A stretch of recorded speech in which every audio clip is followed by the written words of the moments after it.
ഞാനും അത് ആലോചിച്ചുകൊണ്ടിരിക്കുന്നു. കാരണം ഇത്രയും ഫുൾ റിസ്കിൽ ഇപ്പം ഞാൻ ഇത്രയും സിനിമകൾ നിർമ്മിച്ചിട്ടുണ്ട്. പക്ഷേ ഞാൻ ആദ്യമായിട്ടാണ് ഫുൾ റിസ്കിൽ ഒരു സിനിമ ഇറക്കുന്നത്. അപ്പോൾ ഇതിൻ്റെ ഒരു അവസ്ഥ എന്താകുമെന്ന് ഞാനിങ്ങനെ കുറേ ദിവസങ്ങളായിട്ട് ഭാര്യ അതുകൊണ്ടിട്ട് എൻ്റെ കൂടെ നിൽക്കാതെ വീട്ടിൽ ടൂർ പോയേക്കാണ്.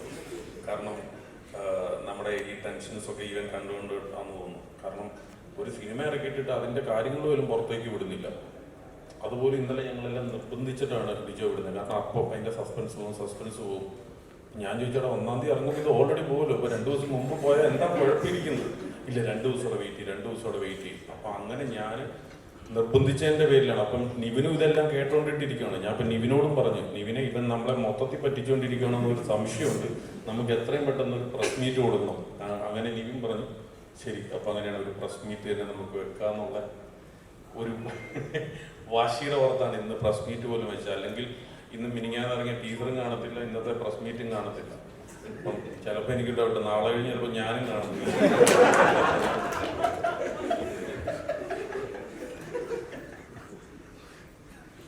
അപ്പം